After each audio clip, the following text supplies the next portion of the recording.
doing great. Let me set my phone here to do not disturb so I don't have a lot of stuff going on. I hope y'all are doing great. I'm waiting for this to catch up so I can just hear my audio. I hope y'all are having a... Alright, my audio is good. Good morning, everybody. I hope everybody is doing well. I guess I need to crank my lighting up here just a little bit.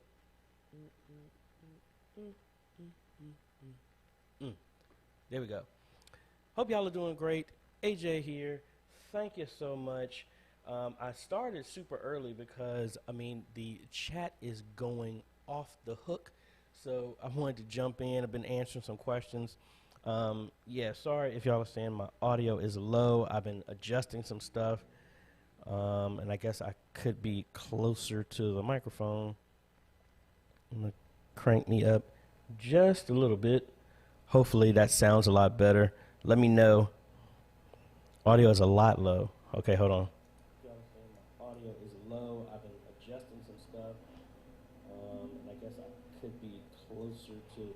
Hopefully, does that sound better to y'all? Let me know if the audio is significantly better or not, because I can always crank it up over here. I'm kind of maxed out over here, so let me know. Okay, everything's good now. Awesome. Thank y'all, folks. Let me jump over to some early stuff. I've said before, if you noticed, I always highly endorse our Facebook group here, and every 2 weeks we do a roundtable that a lot of people have, can talk about how awesome it is and things like that. So it's not me. We talk about a lot of stuff, and we normally make that private. But what we're going to do is not this Sunday, but next Sunday, we're going to still do our roundtable, but we're going to live stream it to YouTube and maybe bring in some people. Bring in the comments. So it's not going to be it's going to be kind of like this, where we talk about a discussion about things that are affecting the media ministry, the church at large, and from a technical standpoint. And maybe we might even bring in some comments for the people who are live stream. Maybe we can show them kind of like what I'm doing right here.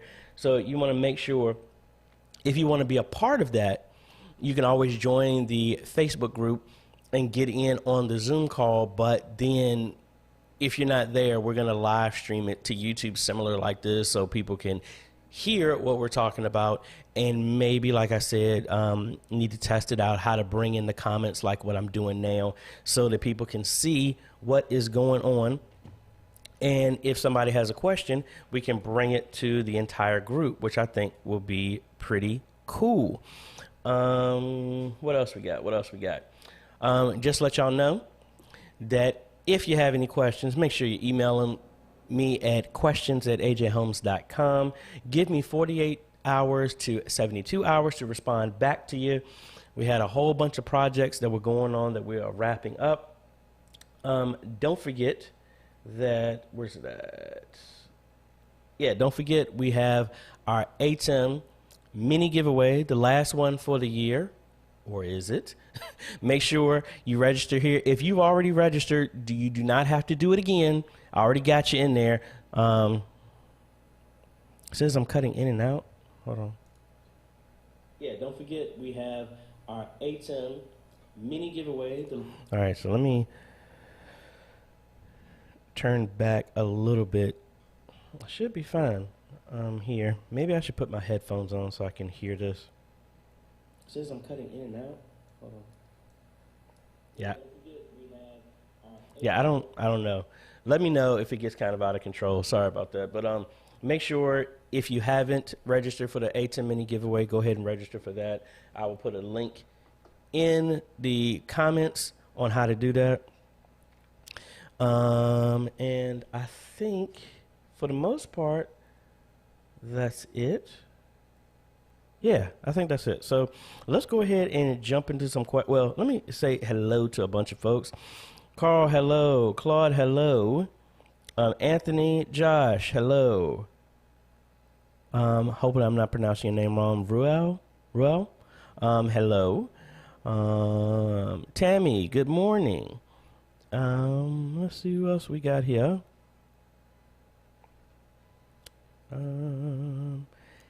HTCB Judah Ministries, hello. The Chuck Taylor, hello. Enoch, hello. Marcise Williams, hello. Clarence, hello. Kurt, hello. Pauline, hello. Video Streams, hello from Austin, Texas.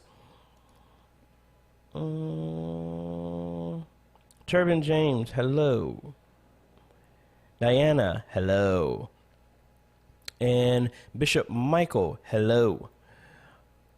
All right. I think we got everybody. Let me go back to the post here and let me start checking out questions. Now, I already answered this, but I'm going to just say it again so that everybody can see it. Claude had a question about, and hold on, I don't have my studio monitor up, so it's kind of hard for me. I'm seeing the after image of everything.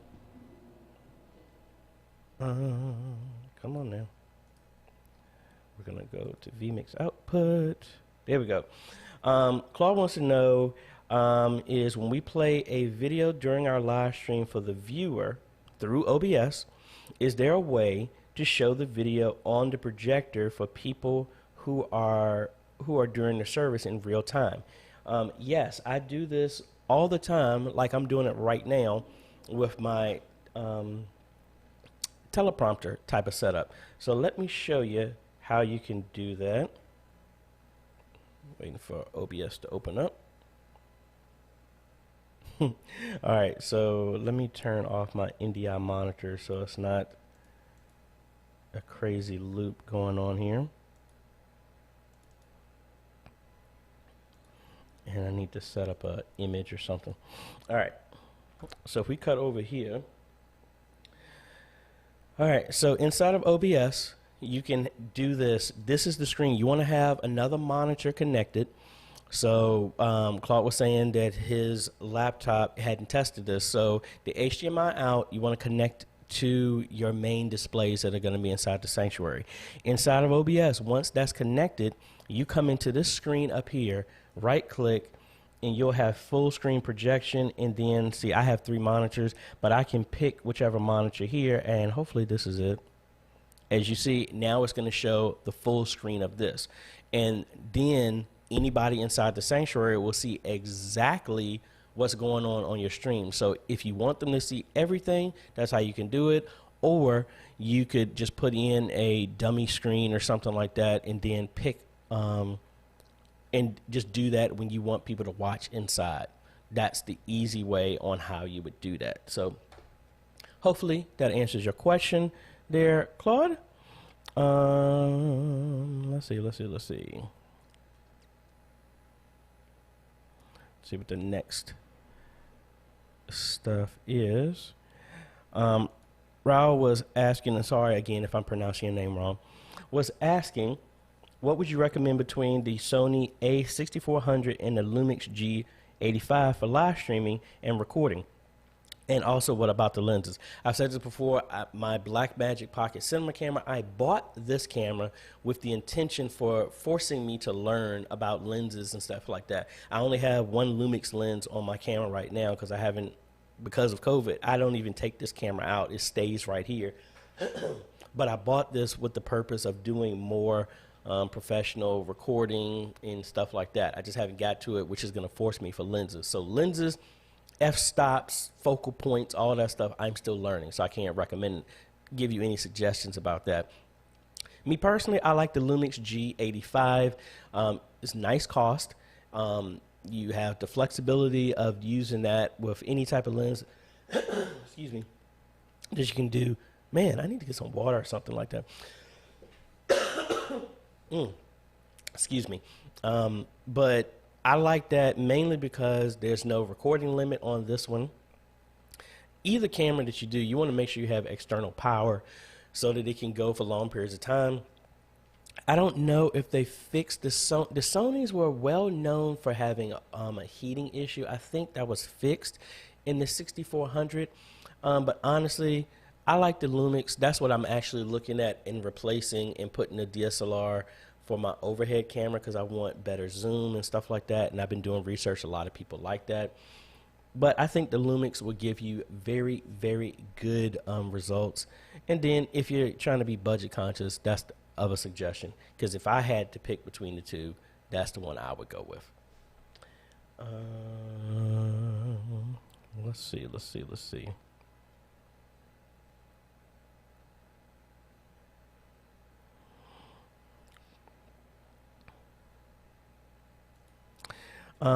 Another question is the Elgato Stream Deck Mini a worthwhile switcher?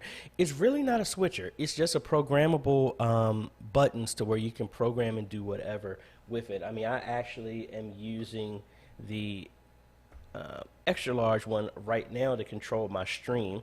That's what I'm using this right now. So I just have it set to where I can, I want to do my email address. I hit the email one that I programmed, which is launching vMix. And that's what brings this up and other things like that. So it's not necessarily a switcher. It's more of a programmable buttons to give you shortcuts to control different aspects of your applications and stuff like that. And I really need to get some water. But anyway.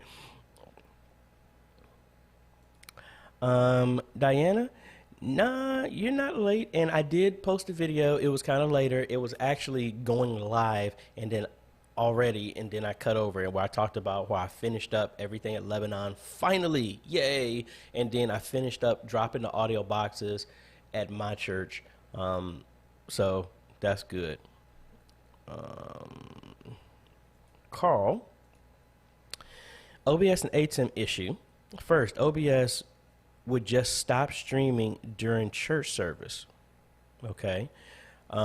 Second, my cache in the ATEM Pro would fill up very fast, full.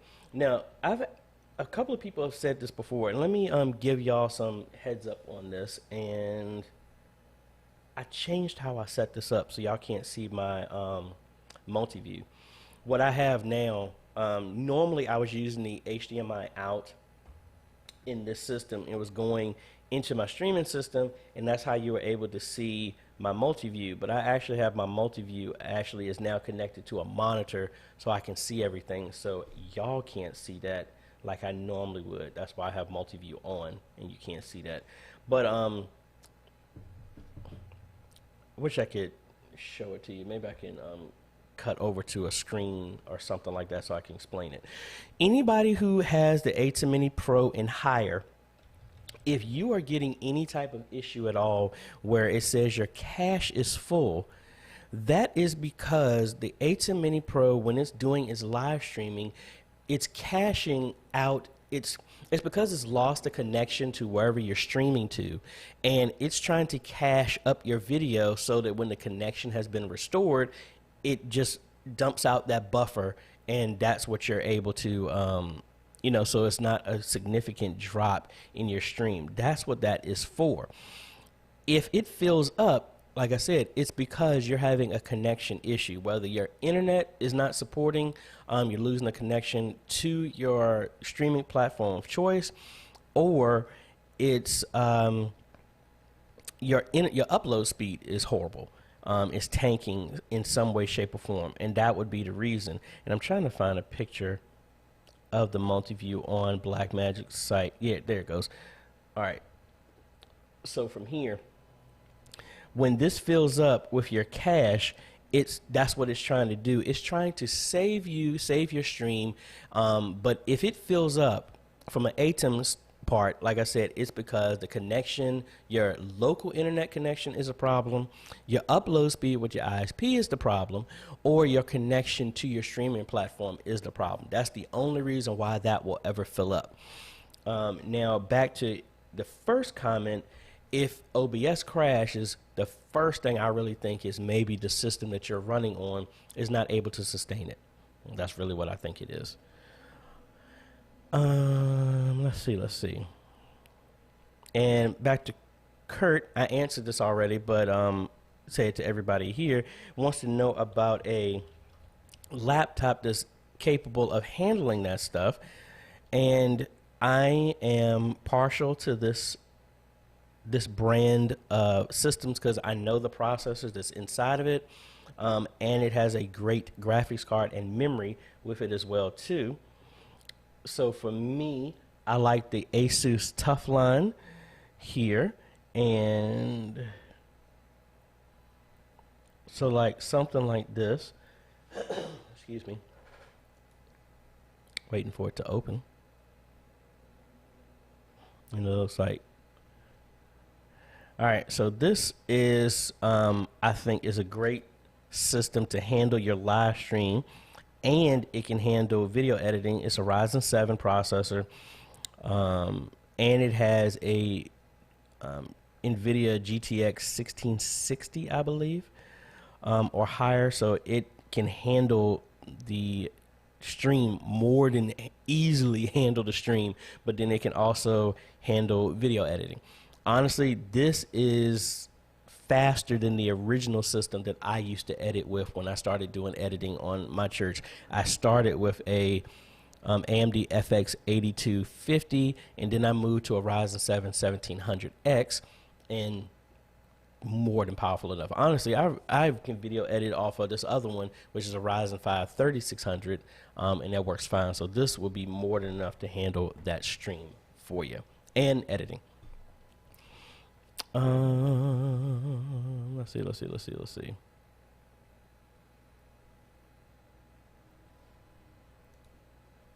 Page 2. Diana is saying here, where's my stream at? Oh, she was just responding back. We were running through the same issue last night. It has to do with your internet capabilities. We also found that if we tried to live stream, having YouTube and Twitch stream off. Yep, pretty much internet. So thank you for that.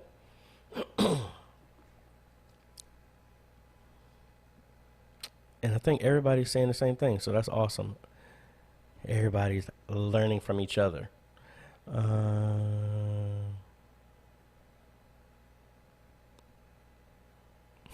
Josh wants to know, will you have a New Year's Day 2-day Q&A session as part of the A10 mini giveaway? I don't know. For me, from a business standpoint, because I'm learning this, my business is shutting down for the holidays from December 21st until January 3rd. So you may see videos from me.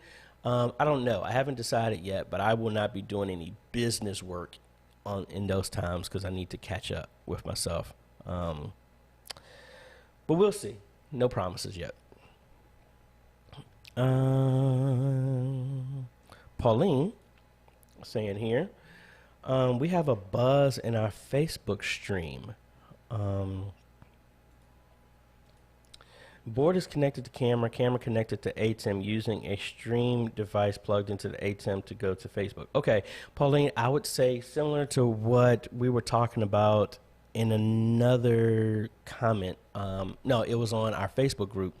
If you're using the ATEM, make sure, and this is going to knock out my image real quick.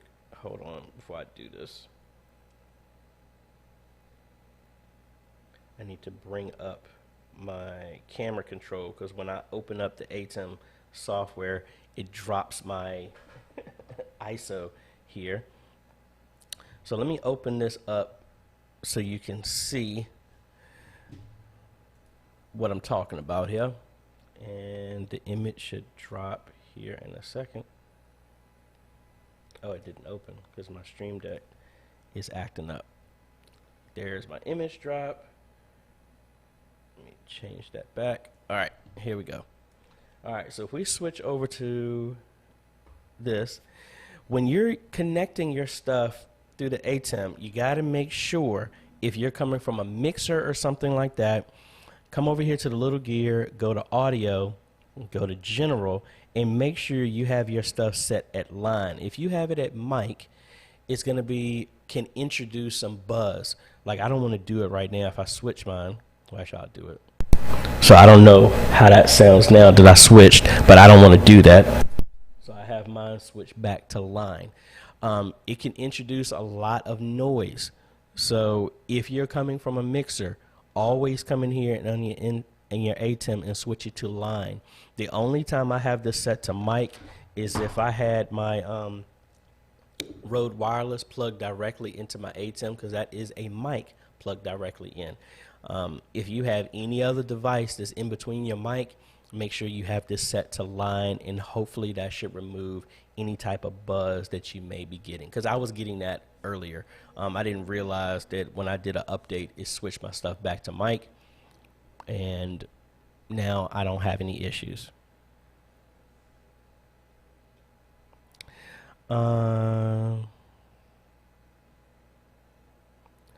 Enoch wants to know, did I get a chance to view OBS on the M1 MacBook? No, I have not. No, I have not. I mean, I have such a backlog of stuff I haven't even had a chance to get through, but no, I have not. And I'm looking at my video right now. Y'all see that? My eyes are still kind of puffy from right there. I don't know what that is. My sister and my friend said it might be an allergic reaction. I don't know what. Must be fiberglass or something. That's the only time I've noticed it happening. But anyway, Bishop Michael is, I'm having some audio issues, keyboard using my audio interface, the Scarlett 2i2 and mixer. Do you have any suggestions to get better, cleaner audio? I would just say balance out your gain. I would need to have an example so I can hear exactly what it is before I can give you some type of recommendation. So I'm wondering, is your keyboard going directly into the, I need to know the workflow of it. So I'm assuming your keyboard is connected to your mixer, then your mixer is going into the Scarlett 2i2, and then from there. But let me know, especially if you can get an example, so I can listen through it and give you an example of that. Back to Diana. Here's the issue. We have 3 cameras and a monitor, each one where we are sending the multi-view so operators can see where the PBTX is displayed. Okay. The question is, we are using bidirectional converters with no luck. They keep crashing. Any recommendation? Which bidirectional? Because your converters, if you're using a Blackmagic, they're bidirectional, but they're only one way at a given time. They don't do both, but unless you're using a different bidirectional converter, which I'm not aware of. Carl, I was thinking about asking the church to just purchase the data video setup with PTZ cameras and the HS1600 video switcher. Let me look that one up. We used to actually use data video for our original analog switcher, so I don't know.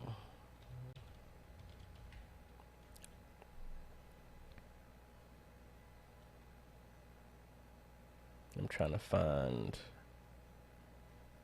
You said, I don't know if this is the exact one that you're talking about, but this is what I found. I don't know. I don't want to. I mean, it comes with a case and all that other stuff. I don't know. I'm kind of being funny with that. So let me, if we're doing this setup, let's do this. Let's have a little experiment here.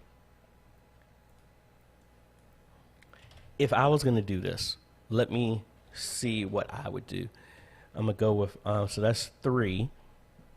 Do I have anything in my shopping cart? Yes, I do. So let me do an incognito window.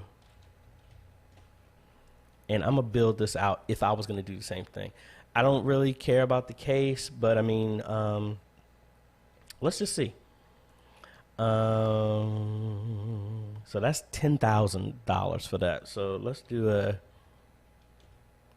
Ada imaging. That was what I was trying to get. A 20X. Let me see what these are.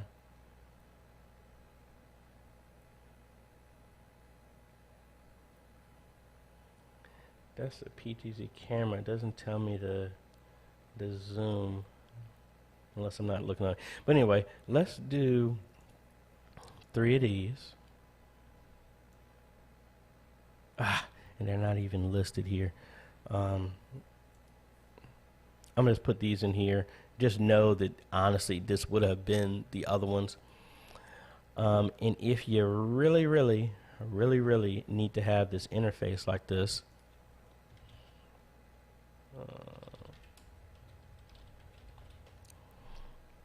I'm gonna look at getting the bigger switcher like this if you really wanted something like that. And actually, I'm not going to do the 4K one. I'll do this one. This will give you your controls right there. Granted, you don't have a monitor to look at that, but and then, I mean, that's if you really needed this. I mean, to be quite honest, I would rather go with this here and then add we need a joystick as well too. So let's get rid of this one, and we need to get a controller for that.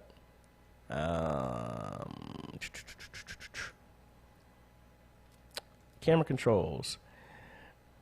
No, this is taking a little bit longer than I normally would do. This isn't the one I would normally get, but it's in the price range. And then I would convert this over to this is actually what I was telling Lebanon and Spring Creek and Greater Works to get. So this will convert the RS-232 over to RJ45. So now you can run these cables over regular Ethernet, and each camera would need these, and they daisy chain off each other.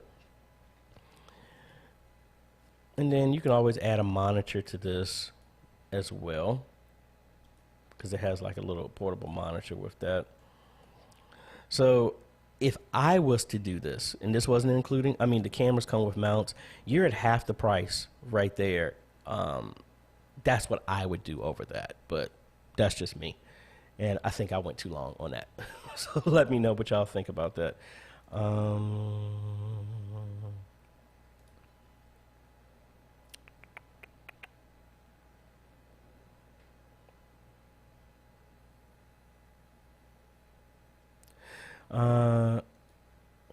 Question here is, what do you what do you think is the minimum upstream you should have for internet? For honestly, I wouldn't do anything less than 10 megabits per second. That's what I think. And honestly, hopefully, I'm stuck with Comcast right now, which I think is horrible for this. Normally, I used to be able to do 3 streams at the same time, but this one, if I try and do anything, my Comcast tanks. And they're charging everybody a data cap, putting everybody on a data cap on January 20th or something like that, which stinks.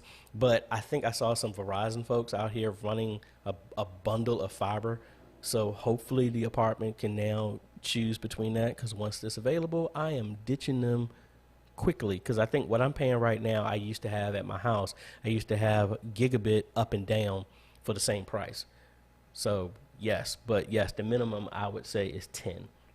And also, especially at your church, these plans change all the time. You should be visiting your ISP at least every 6 months. So make sure you're not grandfathered in an old plan. That's what happened at my church. We were grandfathered into an old plan, and we actually were paying more for slower service that we could have upgraded to faster service, and it was cheaper. And that's what we ultimately did. So make sure every 6 months you at least are going and looking at your options for your ISP. Josh here. I might need to take my own break. No Ring Central Zoom meetings hosting. Yeah, I am learning. You need to take some time to rest. I love what I do, but sometimes you need to just take a pause.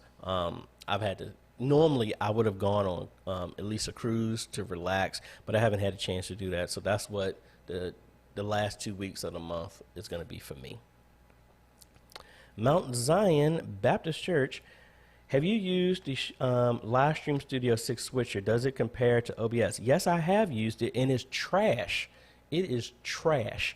I have it. I get it for free. It comes with my Vimeo license, and it's horrible. It doesn't take advantage of any AMD stuff. My system is more than fast enough to live stream. and it gets my stuff out of sync. It starts using, as a programmer, it's not optimized at all. Like, you have to throw so much hardware at it to get it to work that it doesn't make sense. To be quite honest, like, I'm the same system I'm live streaming with right now. When I went to Live Stream Studio, my video and audio was out of sync. It makes no sense, not at all. So yes, I have used it. I get it. I've had it for like 4 years. Every time they've made an update, I've gone back out to test it again, and it was horrible. And yeah, unfortunately, no, I do not use it.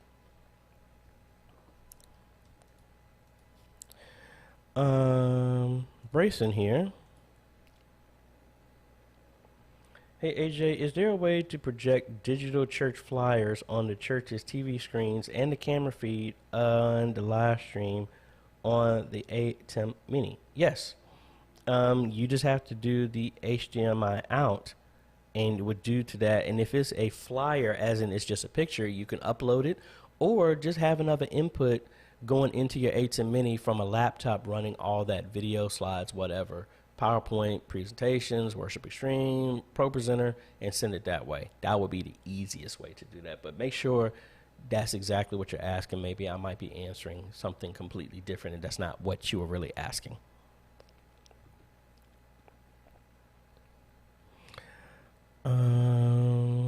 Carl would like to know, do you have to load a new stream key every time you go to Facebook Live in OBS and ATEM? No, if you have it set to a persistent key.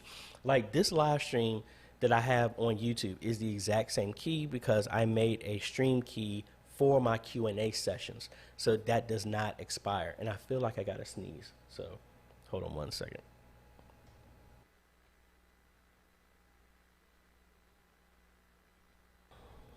All right, hopefully I muted so y'all didn't hear that.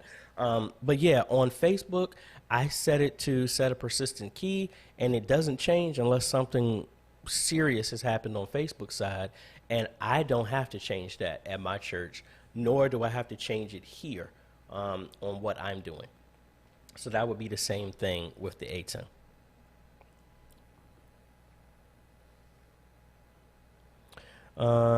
Mike,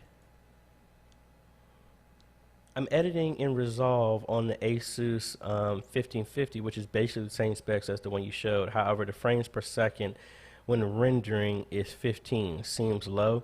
Yeah, I would say if you do have an issue, well, what are you trying to edit at? Sometimes you can do a proxy to drop the quality down. But then also in DaVinci Resolve, let me minimize all the stuff that I have open here. And let's go over to DaVinci Resolve real quick. Now I do use the studio, but it's the exact same settings. So give me a second to turn off multi-monitor so I can show you this setting that you want to make sure you're using. Come on, DaVinci Resolve, let's open up.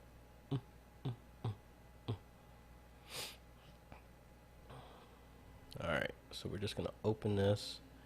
I am gonna switch this to turn off dual screen, turn off full screen. All right, there we go.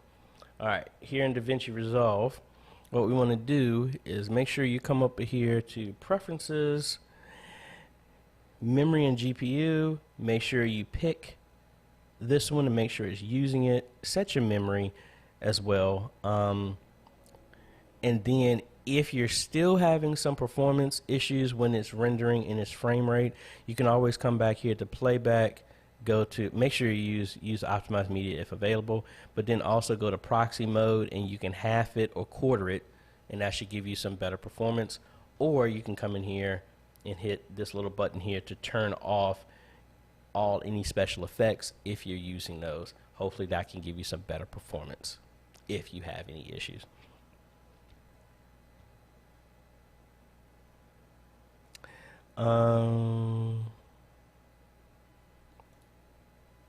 My screen just changed, so I need to find out where I left off at.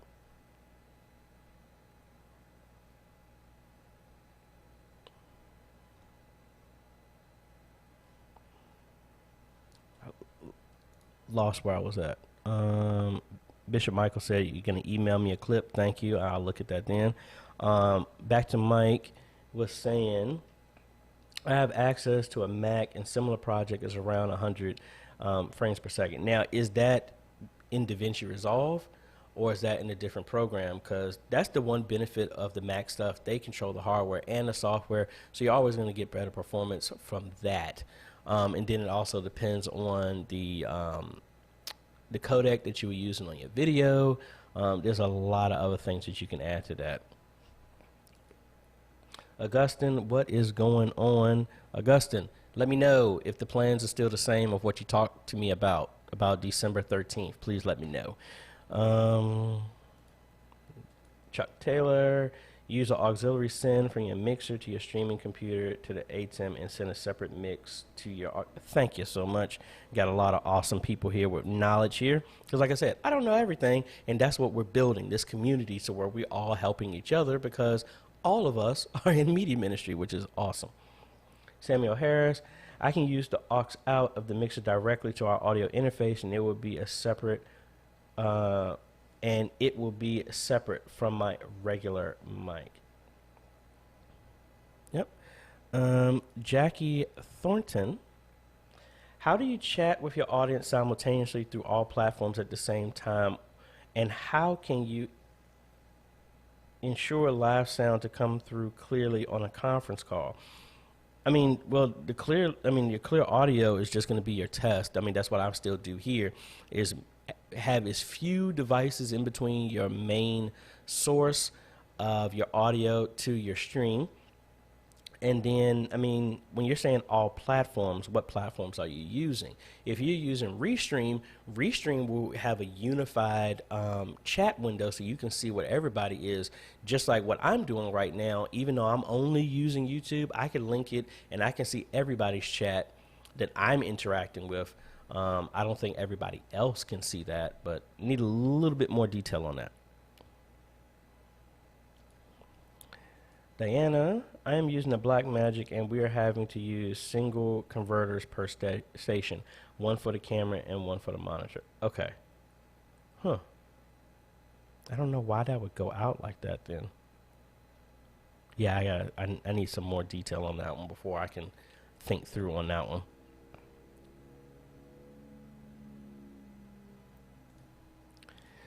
Stephen, thank you so much. Yeah, the sciatic nerve that I was having with my right leg, I tried to rest, but laying down made it sensitive. Sitting made it sensitive. Standing made it feel better, but I couldn't bend. So, yeah, I mean, I took some Advil, and maybe like 2 days later, it was feeling better. So thank you so much again for everybody who sent me some messages, told me to sit down and stop working so much and rest. The prayers, I really appreciate it. Thank you so much.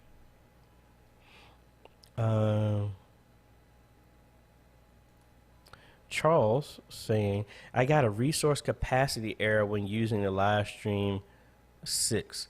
Yeah, like I said, I'm not a fan of the live stream 6 studio. It's yeah.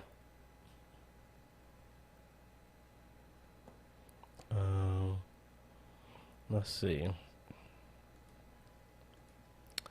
Mount Zion Baptist Church. Don't you have to have 1,000 subscribers for YouTube to set up the recurring stream? No, you do not.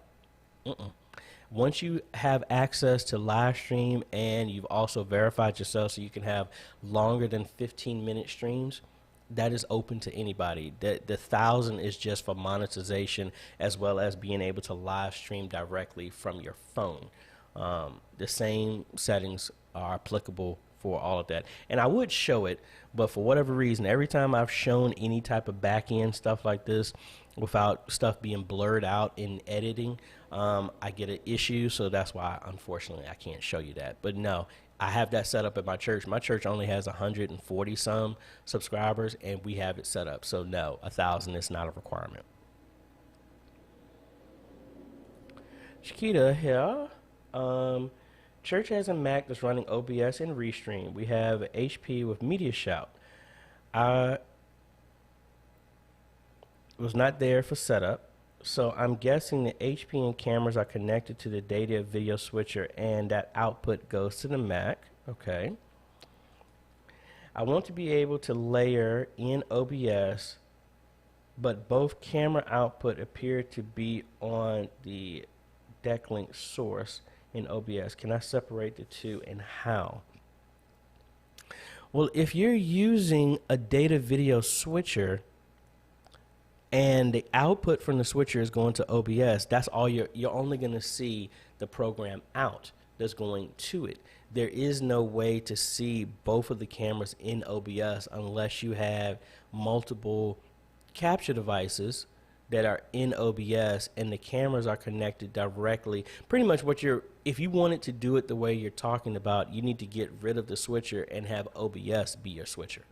That's the only way you'll be able to see every input the way that you're talking about.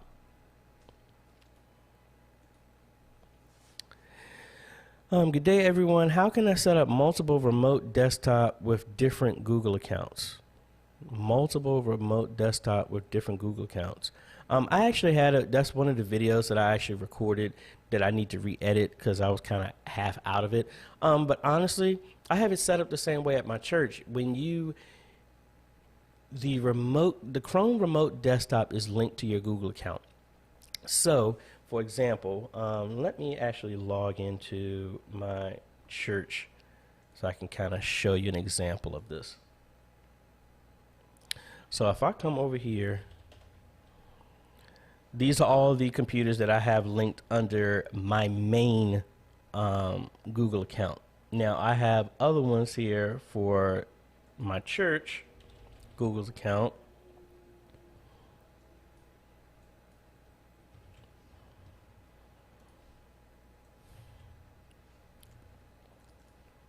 And see, these are the other ones that haven't been active because I removed them. But all you would need to do is each account that you want to have access to needs to have this widget, this program running, and the account needs to exist on each computer. So right now, even though we have a Google account, the church's Google account, if I log into the streaming system at my church, how we have this set up is, and I have this in detail in the video that I need to redo here. So inside of here, even though when I log in, this is the main church's account, but I have my account on here, which has the Chrome remote desktop. That's the linkage that's going back and forth. So all you have to do is just go into your account, set up, if you want to remote control this computer, you put your Google account on that computer, and then you go to the remote login, download the app, have it linked to your account, and then that's it. And this account has to stay on this computer. No one has to be logged into it, but it needs to exist. So like right now, everybody is using the normal account, but mine is still there. Just like with all the other computers that I work on, that's how it would work. So pretty straightforward there.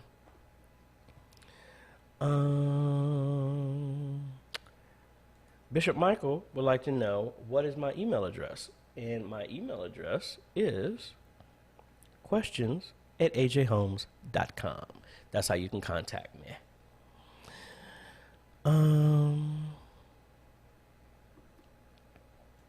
So Mike was saying with that Mac example, he's actually using DaVinci Resolve for that. Yeah, I would say make sure you go into your preferences and make sure that it's actually using since that laptop has 2 graphics cards on it, I believe, make sure it's pointing to the NVIDIA one. If it's not that, I don't know.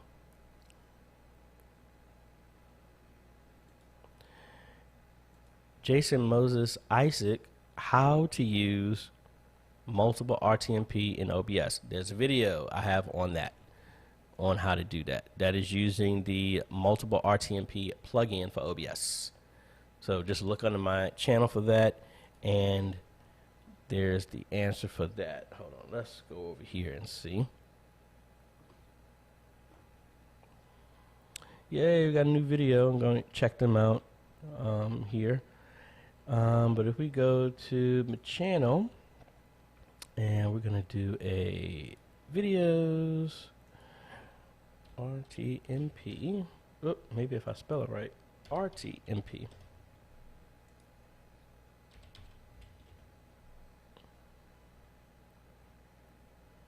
Right there. That's the video that will answer your question. So let's go ahead and copy that link, and I will put that in the comments for you. Alrighty. A journey of random musing would like to know, how do you store your files?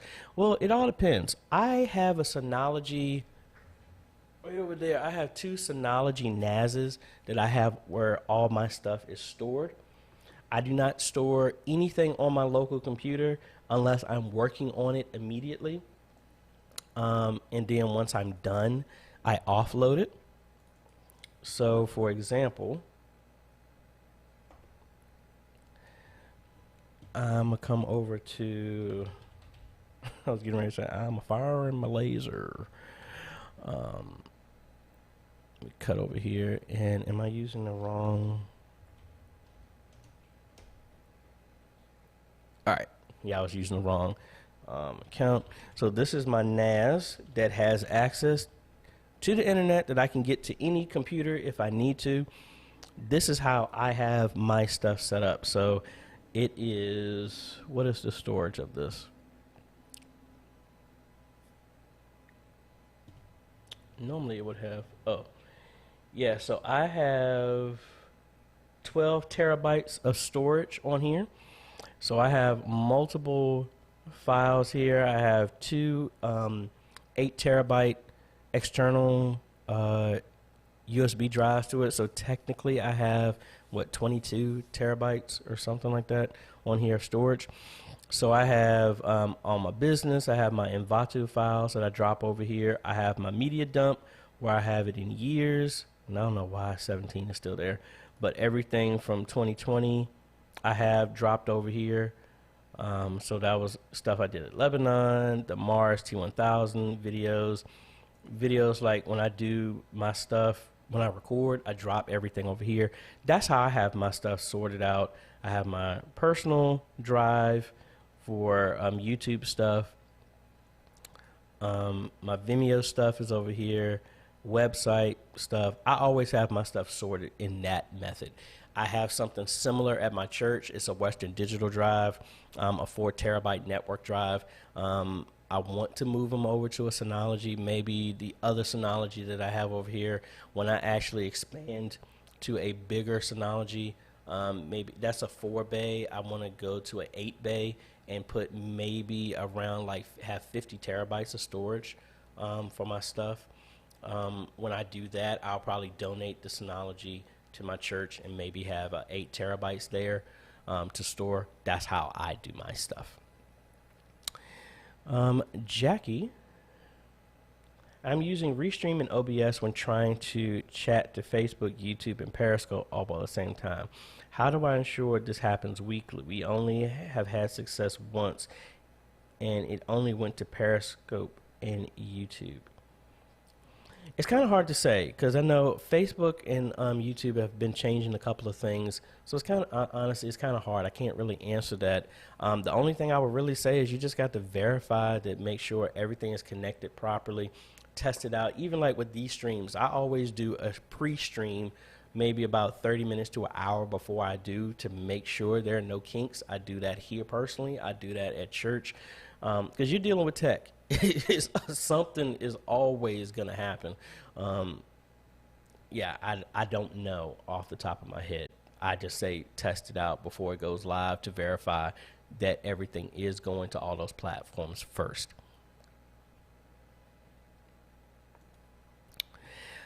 Josh wants to know, what do I use for that media knowledge base? That is a theme on WordPress to do that. It's which one is it?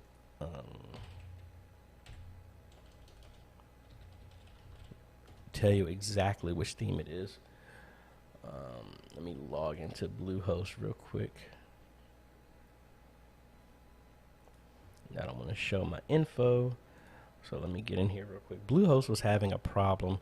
I was trying to make a new account, a new website for one of the videos that I was doing on how to make do paid live stream events, but I was using the wrong code.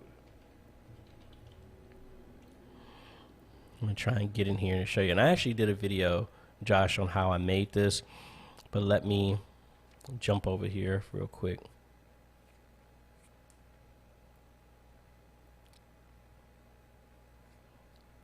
Can't even pronounce this name, so I apologize. AJay Rosa. Hello, hello.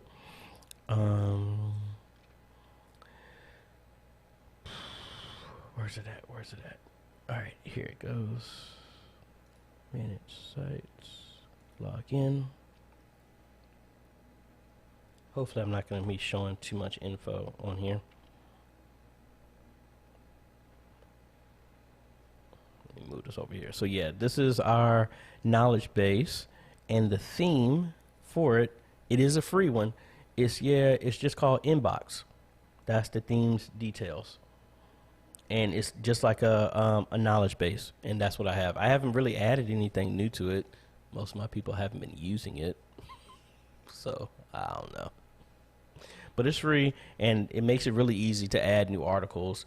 I mean, I just come in here, do a new post, tell it what I want it to be, the category, and then it drops that to the given location. I have all my links that everybody can do whatever. So if we have live streaming, it has how to live stream to our website, all our stuff here. So really straightforward, instead of it being printed out in pieces of paper for everybody to read. Back to Shakita. Yeah. I want to create lower thirds for scripture and use chroma key in OBS. Don't want to see both cameras in OBS. Can I do that with both on same source in OBS camera and media shop? You should. You should. I just need to think through the entire thing. If you can, email me a diagram of how you have it set up. But in theory, I believe you can.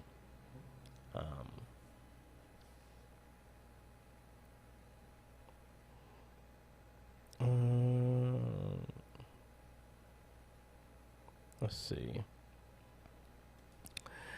Richard is saying his church is going back to the building on Zoom. We want to inject the audio, the mixer audio to the Focusrite 2i2, then to the laptop for Zoom.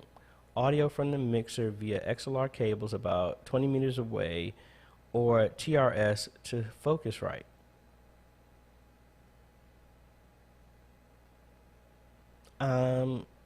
Either one of those should work, to be quite honest.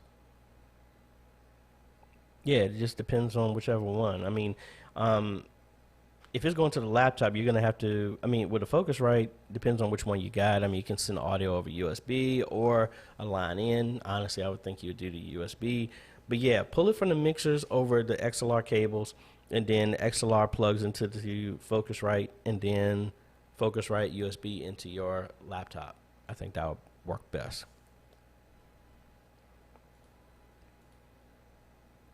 Well, thank you, Chuck. I really appreciate it. Chuck is one of the people who is normally on our roundtables, and awesome discussion. I'm really looking forward to the next roundtable that we're going to be live streaming. There's no planned agenda. We just talk. Some people talk about their struggles. Some people talk about asking for technical questions. Sometimes we talk about Bible stuff. Sometimes we just vent. Because you're venting to other people who are actually know exactly the same struggles that you're going through. So thank you, Chuck. Thanks for being a part of the group, a subscriber, and he is a wealth of knowledge. Drops a lot of awesome stuff on the group as well, too. So thank you. Brother Art, With the AJay Mini Pro, eliminate encoding overload in OBS. Also discovered OBS multi-stream plugin not available for the Mac. Yeah, it stinks that it's not available for the Mac. The overload is just because that the processor or the GPU can't handle what you're doing. The AJay Mini Pro would completely remove that because the AJay Mini Pro, if you're using it to live stream, is set up to where it can handle it. If you're just using the AJay Mini but still going to use OBS, yes, you still will possibly have a encoder overload. But if you're using the AJay Mini Pro to live stream itself, no, you won't have that issue, but you won't be using OBS for that. Do I have to use audio from the AJay Mini, or can I use my X32 mixer? Yes, you can use the X32 mixer. We set that up at a couple of other churches that you can run the audio from the mixer into the AJay Mini, or if you're just using the base AJay Mini, which can't live stream, you have another computer in there. So you can have the AJay Minis go over USB into your computer and then have the X32's audio coming over audio interface or the USB directly into your computer, marry them together in OBS or whatever streaming software that you're using, and you'll be fine. Either one of those will work. How do you get involved in the roundtable? You just got to join the Zoom call that's on the Facebook group. Join the Facebook group. You just got to answer a couple of questions. And as Josh likes to say, and I like to say, you got to abide by the rules, which are don't live stream inside the group. Don't do it. Don't share your pastor's message on there. And it's nothing the matter with sharing a stream if you are trying to seek out answers. Like we had one person post a video saying, hey, I'm having audio issues. Can somebody let me know? You post your sermon of just somebody, your stream or whatever, just that, and there's nothing, that's considered spam. You will be kicked out immediately. Thor will drop Mjolnir's hammer and you would get banned permanently from the group. This group is for other tech folks trying to learn how to do stuff. But outside of that, that was a rant. But normally to get a part of the group on Saturday, Friday, Saturday, I post the login information for the Zoom meeting. You join, that's it. That's all you got to do. It's open to anybody that's in the Facebook group to join.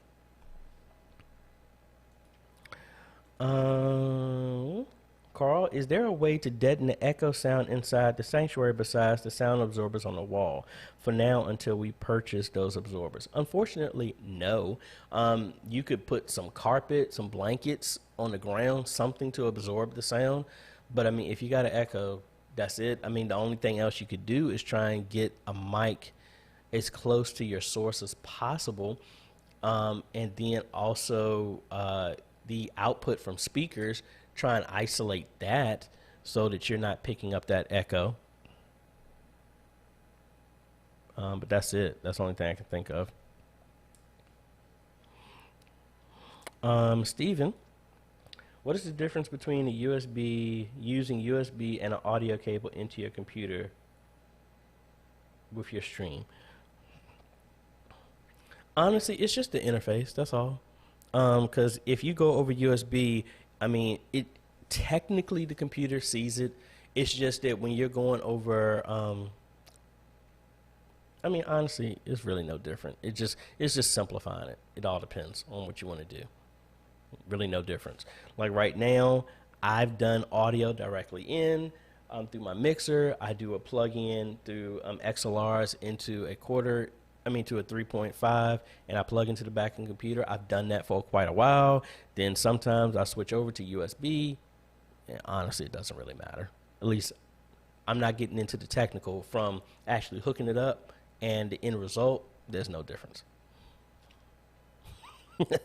Right, Josh? No live streams, exactly. Where can I find the latest you recommend for presentation PC? Trying to order some parts and build. If you ever want to see any of the stuff on my hardware and specs, there is in the Facebook group, there's a link, but then you also want to go to kit.co/AJaytheCEO. And that has all of the links of stuff that I've had on there. Why is that?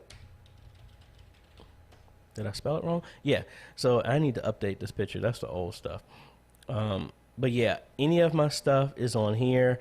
I haven't updated it recently because there hasn't really been a need for changing out your presentation system on here. I mean, because I easily would say maybe the Ryzen 5, the new series, but they're so hard to get. That's why I haven't really updated it. Most of this is just stuff that's available now. So this same build for a Pro Presenter is honestly what I would still recommend, because I mean, you might want to switch this out to maybe the B550 version of this board. But I mean, everything is exactly the same. I mean, you can pick a different graphics card, but I mean, I wouldn't change anything inside of this. Maybe the well, that's a monitor, but yeah, this is exactly the same thing that we're still using that works really fine. The only thing I would change is maybe go to the 550 processor. It's still great. You can switch that out, but I mean, I wouldn't go anything. I mean, this is more than powerful enough to handle whatever presentation stuff you're doing, but I will put this link here. And I'm actually thinking about doing a video of the most common computers I've been seeing churches buy. They're buying gaming systems and all this other stuff like that. What I really want to do is go to Best Buy and look at one of these systems and then do a side by side. Can I build something for cheaper? And more importantly, can you build something for cheaper? I've had a bunch of people, Alicia Evans here on the group. I'm doing work at their church, Greater Works. She built her first computer, and I really feel that a lot of people are intimidated by it. But the first time you do it, especially with some of the systems that I build, because I normally use the same stuff, help walk you through setting it up. Because once you set it up, once you do it, Anthony can actually attest to this as well too. Once you build it and you see the result of it, you are really highly unlikely to go buy a system anymore, because you'll be able to, man, I was able to cut this cost by so much by building it, and you know it inside and out as well too. That's my recommendation. But I'm gonna put the link to this in here as well too, on how you can get to that. What else we got? Here.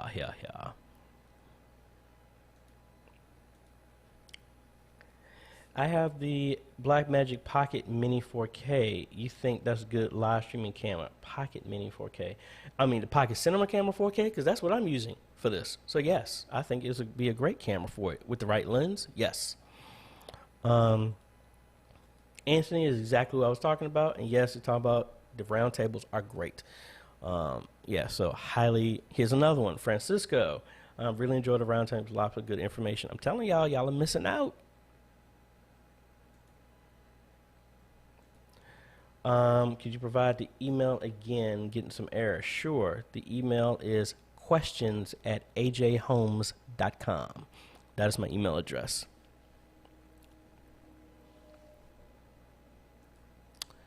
All right, Joe. Morning. I have Facebook on my second stream through OBS. YouTube stream is good. However, the video on Facebook is so large, the only portion of the image is shown.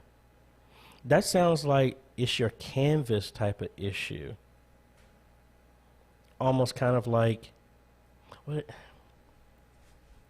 My second stream through OBS, YouTube stream is good. However, the video on Facebook is so large that only, I don't understand, because if you are streaming to two platforms on OBS, it's not like you can selectively say one is 720p and the other one is 1080p.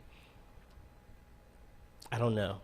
I need to see an example of that. I don't know what that could be off the top of my head. Richard, USB audio interface takes away the hard work from your CPU and usually has better electronics than a PC and laptop line in and mic.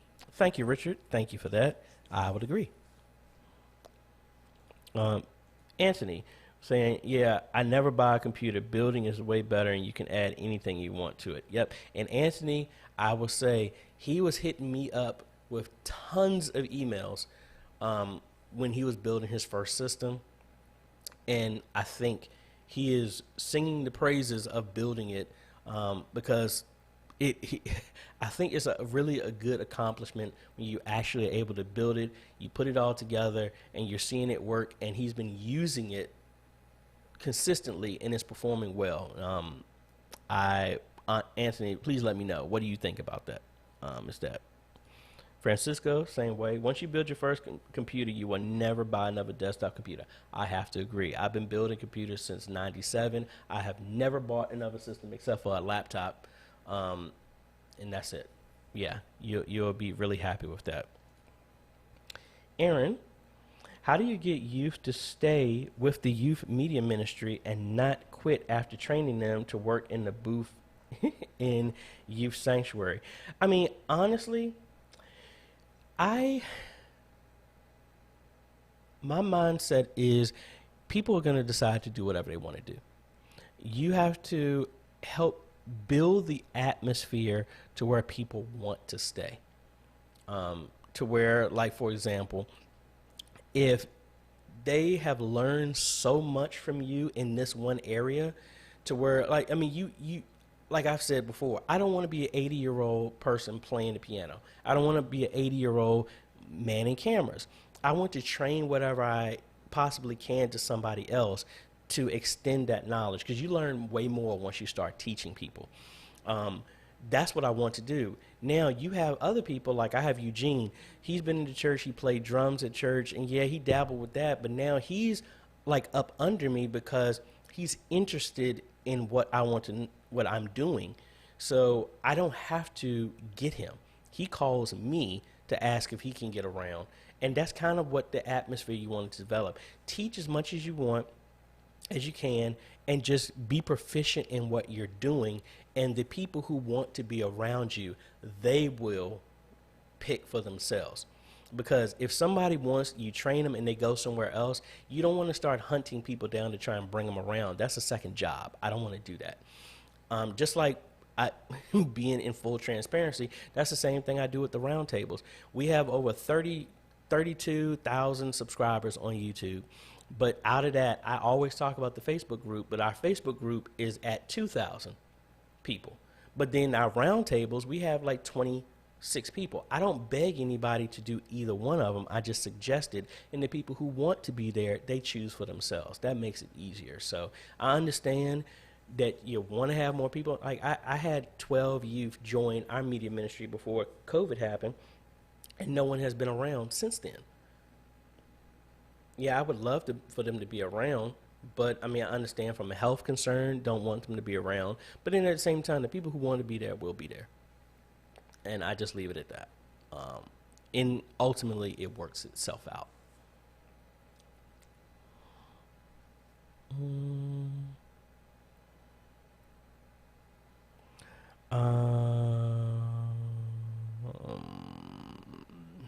Daniel here.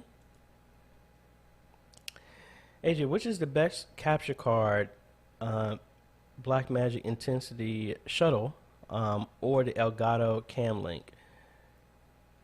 Honestly, in those comparisons, the Intensity Shuttle is old, so I would say the Cam Link is better for that one. Sean, can you give me a better understanding of NDI? How can I hook it up? It went over my head. Okay, NDI is just a protocol that will send video over your network. So you don't need to have any connections or anything like physical connections. You just have to have software that will decode the signal that's being sent. So like in OBS or whatever streaming software that you use, you would normally have it's either built in or it has OBS. You need to add a plugin to be able to receive and read those plugins. So for example, I have the NDI stuff, the plugin installed on my computer. So in here, let's just make something new. So right now I am streaming what you're seeing to another monitor so I can see what's going on. So I'm gonna come in here. I have the NDI plugin in OBS. So that's how this source is showing up. And I'll just say source number 2. And now vMix has OBS has NDI built in, so I can receive or broadcast over the NDI protocol. So if I come here now, as you can see, I have a vMix output that's being sent over NDI to my network. Any device that has an NDI decoder can see it. So if I pick that, as you can see, we have a loop of a loop of a loop. So I am sending out what y'all are seeing, and that's what's being captured right now. Now, I could also start the scan converter program that will turn any monitor on your computer into send it as an NDI feed. So now if I come in here, which I just turned it on, now every monitor on my computer here now can do it. So if I pick monitor number 2, I believe that's it. See, now my second monitor is now being captured and being broadcast over NDI. Now the camera, I have it behind, it's actually in the car. The AJay Imaging NDI 200, I believe the model number, that has NDI built into it too. So if I had that connected to the network, that would show up as a different source directly. So I'm feeding directly from the camera over the network using the NDI protocol to another software that can decode it and show it. Or like, for example, what I'm doing right now so that I can see what's going on is I'm actually, well, you can't see it now because now it's going on to infinity. I'm using the NDI Studio monitor so that I can see what's going on at the stream, so it's right here in front of me so I can see everything that's going on. So that's how I'm using this as well too. So hopefully that makes sense. And why did all of my stuff just minimize for some odd reason?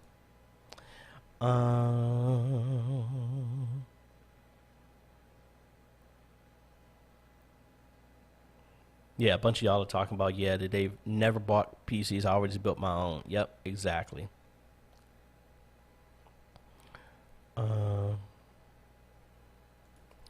Josh wants to know, will vMix Social pick up retracted comments? No, it will not, because I've actually had some comments that are retracted in this stream, and they have not come through. And I don't know, Windows did a recent update. They're just minimizing stuff for whatever reason. If I hold down the screen too long, it tries to minimize it. So I don't know. Let's see. So I'm the IT. There he is. So, yay. So, plug for the So shirts. So I'm an IT director. How many people should I have helping me out with the cameras and live streaming? Honestly, ideally, you would have one person to handle your live stream, and they're commenting back and forth, the interaction, seeing what's going on with your folks. Depending on how many cameras, if they're manually operated cameras, you'll want one person on each one.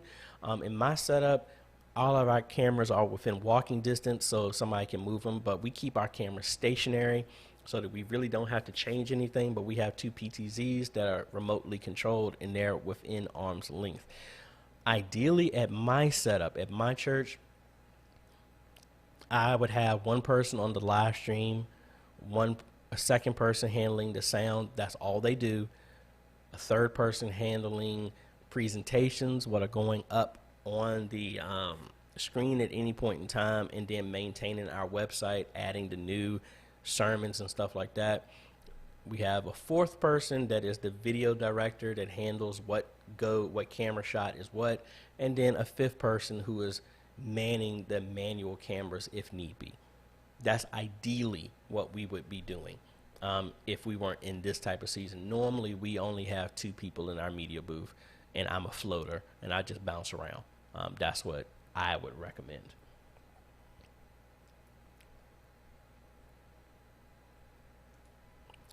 Josh would also like to know, also, are you able to change the YouTube custom URL if you already have one?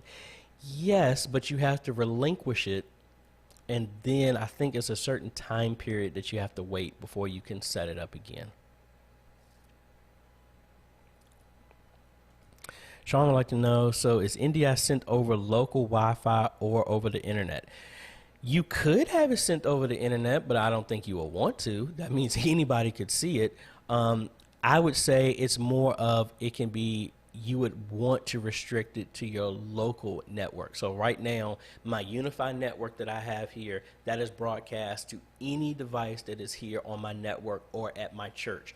I would not want it to go over the internet, because you just open up for too many things to happen with that.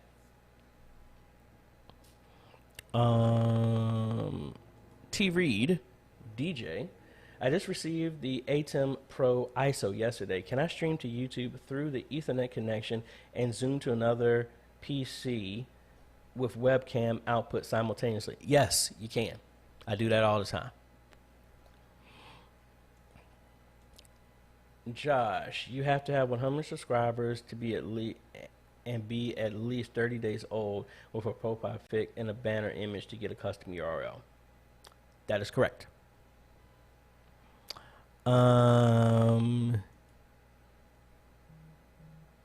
CEO Go PSV. Which software do you use for your Bible and song lyrics? Is it ProPresenter or Easy Worship? At my church, we use ProPresenter. We were using Easy Worship, but we moved to ProPresenter. But then after that, I learned about Worship Extreme. But yes, at my church, we use ProPresenter because we already bought it. Everywhere else, I always recommend Worship Extreme.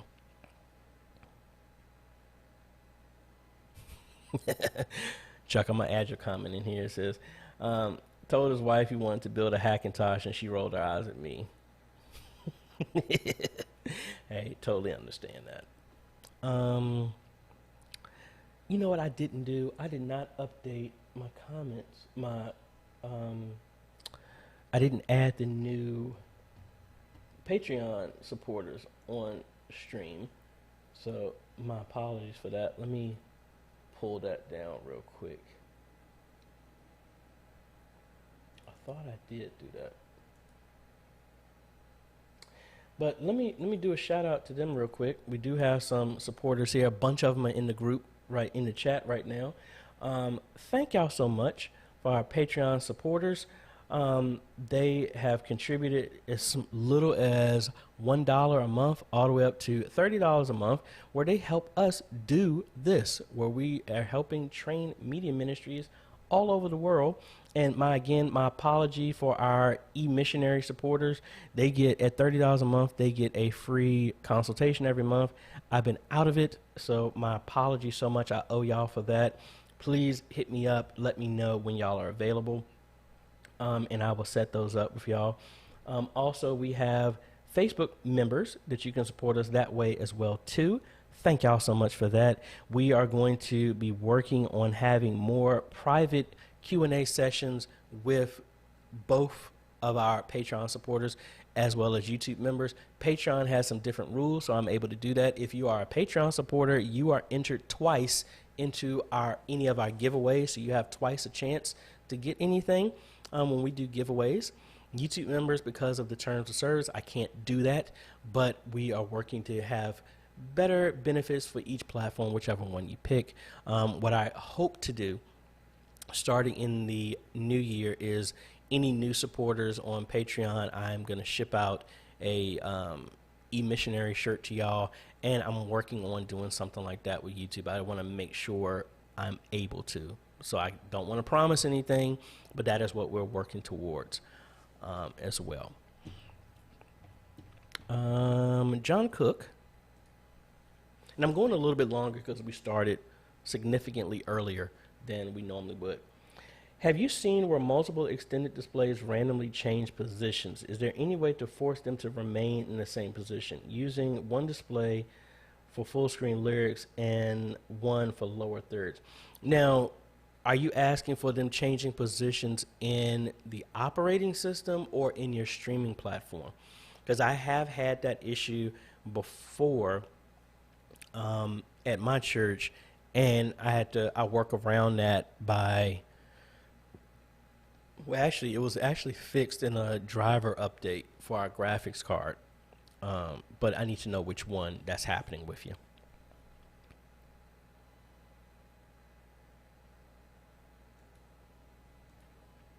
Awesome name. Do you recommend using something like StreamYard? I need to start pushing our stream to several locations, including YouTube, Facebook, and our website. I mean, StreamYard, yeah, it could work. But if you're just using it for a service to stream, I don't know if StreamYard has that built in. I haven't used StreamYard quite in a while. I remember when they first came out, I used them. I haven't used them recently. If they support multicasting and multi-streaming, yeah, I mean, that can work. Restream, you could do that too, because Restream is free. And it can do the website and YouTube, and it depends on what type of Facebook page you have, but Restream could do that for free. If it's a personal page. Once it's a group one, that's when you have to pay for it. But either one of those would work. I watched you build a PC for your church. No, I'm here trying to build one for my church also. Hey, you'll have a great sense of accomplishment when you're done, because you can always get way more power into your system building it yourself. Now, one other thing, I think I actually had this, it's an old video, but it's still active. I think the link has changed. VIP-scdkeys.com is where you can get a fully legal Windows license for like $10 to $15. And I have that video, an old video, but that's what I use for all of my stuff. And there was actually a guy who did a video who contacted Microsoft to see if it's legal, and they said it was. So, you know, you don't want to go crazy with it, but yeah, that's where I get my licenses from for my Windows systems. Chad Holmes, no relation. Does Pro Presenter 7 have more features than Worship Extreme? We are going to upgrade from that. Yes, it does. Pro Presenter 7, even though Worship Extreme has some great features, they're behind a paywall. So you have to do the monthly fee. But Pro Presenter 7 has the multiple monitors built in, the NDI stuff built in right from jump. So yes, if you needed it for that, then yes. Pro Presenter, I think, is $299 over time. Worship Extreme, if you're doing a monthly fee, you're going to end up paying for that. So you're going to end up paying more than that. So if you want to do that, Pro Presenter 7. Just make sure your system can handle it. I mentioned it before. The system, we got the Ryzen 5 1600 AF processor, which used to be $89. Now it goes for like $250, which is ridiculous. But you can get like a Ryzen 5 3600 for maybe $180. 16 gigs of memory, nothing lower than that. A GTX 1650 or a RX 5500 XT would be more than enough to handle what you need for those systems. John Cook, if they switch, then it causes the DSK and the ATEM to not function properly. I know how to rearrange screens, but my volunteers may find it difficult. Yeah, this is similar to what I had, John. What I ended up doing at mine is my connections going into my ATEM. What I ended up doing is in my presentation system, I have two monitors. One is for the one that everybody operates on, and then the second one is a representation of so that whoever's operating can see what's going to be sent up to the screen. And then my third output is replicating that. So we got monitor 1, monitor 2, and 3 are both showing the same thing. One is local, the other one is going into the ATEM. For me to fix that, I actually put a up-down cross converter on that, so it always is going to pick up that connection to the ATEM, so there's no way for it to switch at all. and as well as that box for the computer, it shows up like it's a monitor and it's always the same. So there's nothing that's ever changing. That's how I solved mine issue. Mainly, I also did that because it kept trying to change the resolution. So the up-down cross converter has the signal always change to what our ATEM is, no matter what's thrown to it. That's what I ended up doing to that. And I think that would, and you said that's for the iMac, that will work the exact same way too. That converter splits in between.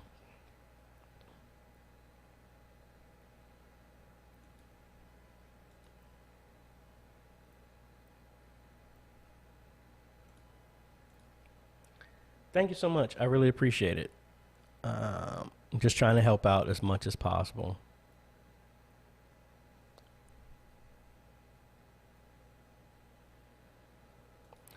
Carl saying PC Park Picker will let you know if everything works together with each other. Yeah, that's what I use a lot. Just know that sometimes some of their stuff is not up to speed, especially when they're talking about you might want to change the firmware and stuff like that, but it does help you with that.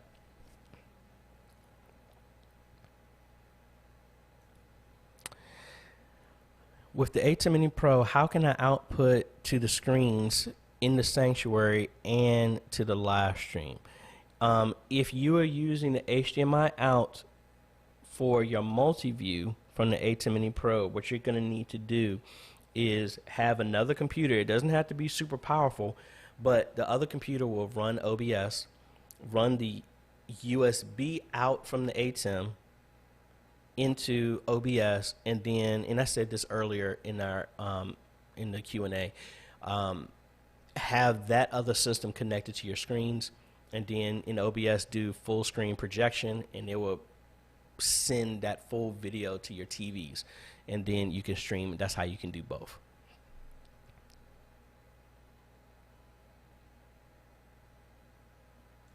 Aaron, why does Facebook and YouTube let my church play copyrighted songs and not get cut off, but when other churches do it, they cut it off? We do have a license. Honestly, I would just say it's just luck, the reason why you haven't got hit yet, to be quite honest. Ours, we've been getting hit, and I think we've had, now granted, fair use says you can use anything under 20 seconds. I remember we played a track for 5 seconds and we got hit. And then I did a Darwin Hobbs song to where we did everything live and we got hit. I mean, the stinky thing about it,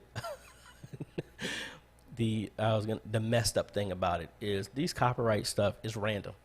Some people can get hit, other people don't. It's not a licensing thing because there's no way for you to preload and say I have a license. So I don't know. I really don't know. I think it's just because the system just hasn't made its way to scanning you yet, or other churches yet. Wants to know, why do I use AMD processors instead of Intel? Honestly, the main thing has been for cost. For a long, long time, Intel had no competition, so they were marking up the price like crazy for no reason. And ever since the Ryzen processors, they are getting you better performance for the price in compared to what Intel is charging. That's the reason why I've always stuck to AMD. And it was always a nightmare to be like, oh, wait a minute, Intel kept changing the sockets, their motherboards, their chipset. So it was very difficult to be like, oh, wait a minute, does this processor work with this one? And it was just a pain for me. When the Ryzen was introduced, I know that it was working with 3 gen worth of motherboards and stuff like that. I look for an AM4. For the most part, they all worked, and it just made it easy. And it's been like that with a lot of the other AMD processors. Granted, yes, some of the older ones didn't have the performance, but at the time, I stuck with AMD because when I was funding all this stuff myself, I had a very tight budget. But now, thankfully, you can get the newer ones. AMD processors give you so much performance, they destroy Intel all day long. That's the reason why I stick with them.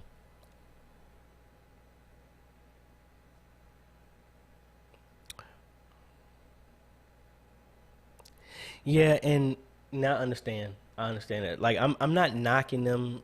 I just do it that way just because of it was a cost type of thing. I did have a couple of Intel ones systems before, but I went to upgrade it, and then it was like, oh, this wasn't supported. To use this processor, I need a new motherboard, and it just cost too much at that time to do that. That's why I stuck with it this way. All right, folks, I think. Oh, Josh has a quick question. How do you live stream on Amazon? Honestly, to my knowledge, the Amazon streaming is just for if you're trying to sell something. It's not, I don't think they've opened it up to just streaming like it's another platform like YouTube or something like that. But yeah, I mean, I've thought about doing it, but I'm not trying to add anything else to my plate. I was thinking about doing video streams of when I'm doing product reviews and stuff like that, but that's a little much for me to do right now. Ray L, hello. Thank you for what you're doing. My question is, how did laptop work? How did laptop work / notebook? Wait a minute. Might be misunderstanding your question. Are you talking about the laptop, the Lenovo that Chuck recommended that I got? Need some more information. Oh yeah, thank y'all so much. If you haven't done it, make sure that you hit that subscribe, hit the bell notification, and like this video. Also share a lot of the videos, because there's, unfortunately, and I don't mean this in a mean way, there's a lot of churches and ministries that still haven't done anything. And guess what? Even though we have a vaccine that's pretty much, which I'm gonna wait a little bit before I decide to take it, but this isn't going anywhere anytime soon. And even if COVID mysteriously disappears in the next 3 months, the mindset, people have been stuck in their homes for so long, it's going to be a while before people get accustomed to wanting to be around large groups. So I really recommend share some of these videos with other people who ministries, because this is a good contingency to have in place.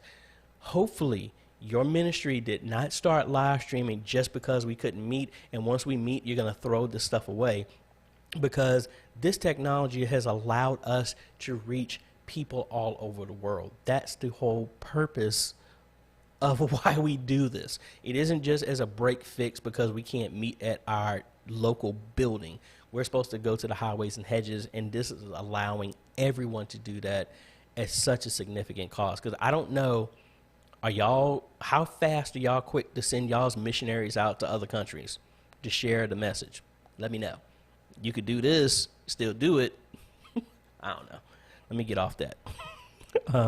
Also, yeah, please don't forget to like, subscribe, share. Like I said, let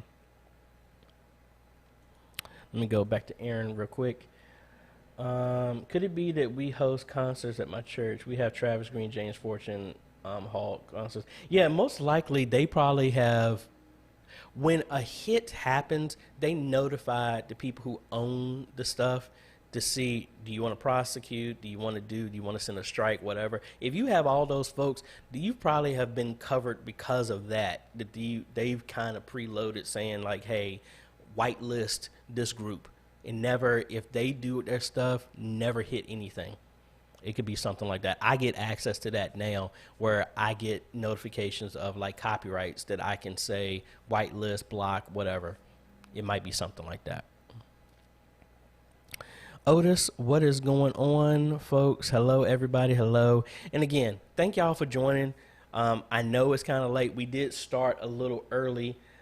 We've been going for about an hour and 40 minutes so far.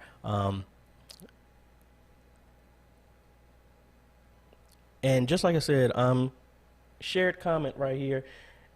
Completely agree. I think these tools have added to our ministry to let us reach people who are just hesitant to come through the church doors. Yeah, please don't just do this just as a break fix response.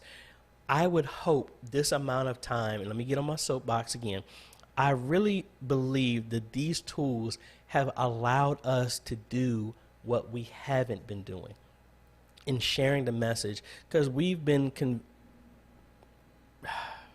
see, now we're starting to talk about some of the stuff that we normally talk on round table. So let me end this whole Q&A session with this. I really feel that these tools have allowed us to do what we haven't been doing. We've been getting accustomed to just coming into a building, only ministering and talking to the people who are sitting in the congregation, and being like, the heck with everybody else. If you don't come sitting this building, I don't talk to y'all. We talk about sharing the message with the world, but COVID has kind of forced us to have to do it. And I really feel that this technology, because it's so cheap, the platforms that have been made available have really gotten to the point, are you really trying to share the message like you're really supposed to, or are you just saying it because it's a cliche? Doing this has really allowed us to really do this, and I really hope ministries continue to do this, because I've had ministries that only had like 15 people. They're reaching 500 people. Their building can only hold 100. So even they couldn't even hold all the people that they're ministering to. And then more importantly, with all these other technologies you got, from instead of just collecting offerings on Sunday, people are able to donate to your ministry throughout the week with online giving. There's no reason to go backwards with how all the advances that we have. So anyway, that's enough of that. And Dave, great last point, completely agrees with this. Many churches have found doing church online is reaching new people they haven't reached before. Engaging with these people is a key focus to the church online platform. Yeah, that's the whole point. This is the paradigm shift. It's not about, yes, the scripture says, forsake not the gathering of others. That's completely true. This is not a substitute for us worshiping together and ministering together, but it's also allowing us to minister like never before. We can't be so stuck in this is how it used to always be, because believe it or not, the way we're doing ministry right now is completely different than how it was back in the time with Jesus and stuff like that. It's completely different. We say it before, it says it on the shirts. The message does not change, only the method. We can't be so used to this is what I'm used to that we completely are blinded to other ways to facilitate and share and reach and minister to other people like never before. Using a phone, using platforms, using Instagram, using all this other stuff. Why would you want to get rid of that stuff when people are being ministered to? Anyway, that's my whole thought. Thank y'all so much for watching, folks.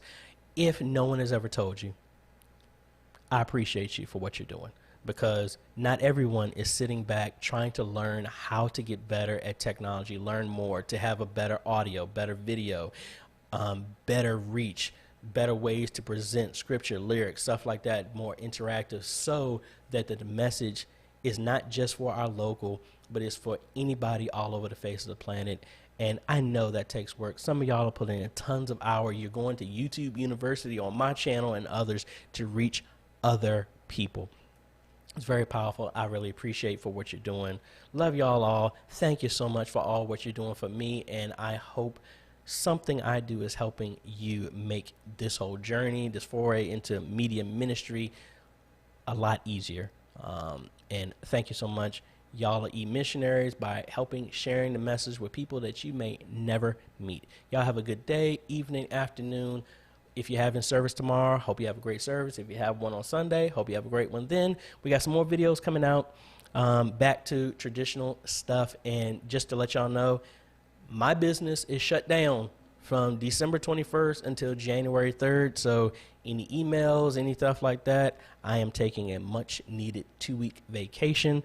I might still do videos, but I probably won't be doing anything like that. I will be still doing the giveaways and stuff like that, so be on the lookout for that. Thank y'all so much, folks. I think I've blabbed enough. We will be talking with y'all soon. Later.